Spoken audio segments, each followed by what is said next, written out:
Hello everybody, thank you for watching our channel. This is Jimmy Wu from Prowork Pacific Inc, your licensed architect. Before we start our topics today, don't forget to do us 4 things. Give us a like, leave us a comment, and please subscribe to our channel, and also share this with your friend. Remember that your subscribe is free, and after you subscribe, then you will not miss our other video. Today, I will talk about one topic. It happens lately to some owners. And then I heard that from some other architect engineer, and also I heard from some owner, and they come to us and ask ask us for help and how to do. So this one is they asking Jimmy, what happened? My application, my building permit application get canceled by DPP. Or some customer, some homeowner, they even come to us say, oh, my building permit has been revoked by inspector. So what they're asking why that happened, why that can be happen, and what they can do. So today I will explain about this, why DPP will cancel some application, or they will cancel some permit. Now this based on the ordinance, they have this called Chapter 18. Chapter 18 is in the Honolulu ordinance. And if you go on the DPP website, it's easy to find. They call Chapter 18. Within that is different section talking about getting permit. And one of on the Chapter 18-6.4, there's talk about expiration of plan review. Now, plan review means the process of the plan review means, the application time. Now, not getting a permit yet, just you submit, right, getting a number, and the time is called plan review. Now, in here, this section have mentioned about, now, no permit, if no permit is issued within 365 days, basically after you have this application, which after you submit, you get an A number, right? You have the date of the application. And then if to the next year, the same day, you do not get your building permit, still under review, then, DPP can cancel your permit. And lately, I heard that is a lot of this kind of application get canceled. So I have talked to the DPP supervisor on the first floor, the supervisor, and I say, what is the process on that? What is the criteria?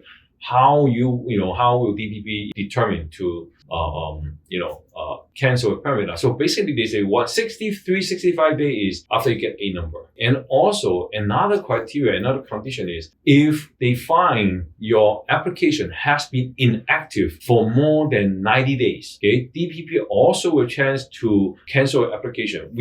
Inactive means when now we have E-plan, right? Now if DPP send a task to you, right? Send a task to you, and you have no response, your architect, your designer, draftsman, whatever, have no response, nothing happened to do, and over 90 days. So that's called inactive. Then DPP, their side, they might have chance to, cancel your, application, or some application over 365 days. Then what we need to do, customer gonna really worry about it. If they cancel my application, do I have to start all over everything again? Because I have been, under review for a year already. Now they cancel, right? So now not necessary, because in the same section, the section 18-6.4, I really recommend you, everybody to try to read it. Okay, it says, in order to renew action, on the application after its expiration, the applicant shall resubmit plans and pay a plan review fee. Okay, so if you get terminated, canceled, then you should supposed to resubmit. This is start a new permit. But I asked this question to downstairs. Now, because the situation of getting plan review is different from before. Now, as everybody knows that when we submit E-plan, the pre-screen time is already 134 days. Now can it be more? 140 days. Means over what? Over 4 months. Now let's say 140 days, right? Out of 365 days, the pre-screen time is already 140 days, right? And then after you pass, if you're lucky, you pass pre-screen in one time. If you're not, they give you some comment. Remember what I mentioned in last email, right? They send you comment, you address it, you come back to, they kick you back to the end of the line, and you wait another, 140 days. That means if you pass pre-screen, it's already 280 days. And then your left is only 80 days to get a permit. Now, in long times ago, 80 days is way more than enough to get a permit. But now, 80 days may be not even enough to just, go through one agency or two agencies, like, CEB, wastewater, right? Water supply. For the 80 days, you probably not enough to get through them. Not even mention about building code. If they give you a building code comment and after you adjust, you send back, you gotta wait online again, right? So there will be another 100 days, not even maybe not 140 days, but maybe 100 days, right? So that will make these 360 days very easy to go, bypass.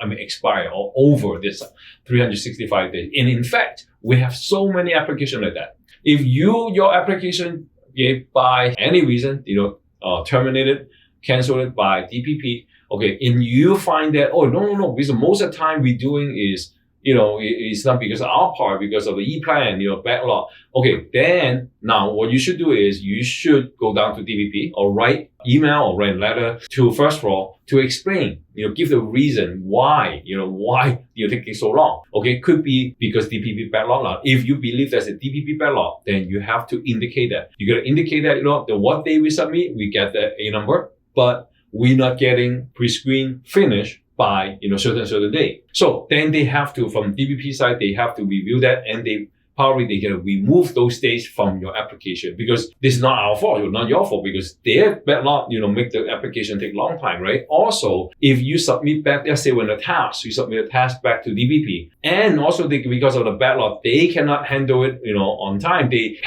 let the plan sitting there pending for 1 week, 2 weeks, 3 weeks, 4 weeks. I know that sometimes they've been, E-plan, when we send task back, it's been sitting there for a month. Nobody touches from the DPP side. So that month, right, is not, your fault, right? It's not even your architect's fault, right? It's not your problem. It's DPP's problem. So if you show that, write down from the E-plan, put it down on your letter and show them, say, hey, on your side, you're taking out of this 1 year, okay, 8 months or even more, the task is on DPP side. It's not in our side.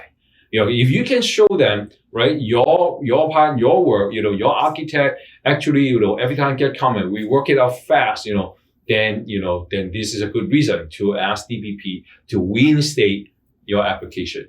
Okay. And also some other reason is, if this is hard copy, okay, sometimes you need to route to some other agency, like maybe for grading permit, maybe for DLNR, maybe for, state, especially like restaurant, right? You get it for health department. Now, when you do with this, if you're doing hard copy, this part will be outside of the DPP, so they will not know what you're doing. So if that happens, taking longer time, and DPP cancel permit, you just bring back the document, show that, in between this time, I'm working with, outside agency, like DLNR or state agency, right? Or even you're doing grading permit with civil engineer, so forth. So as long as you can prove that actually you are ongoing, you are not just sitting there doing nothing, then usually the DPP side can reinstate your permit application.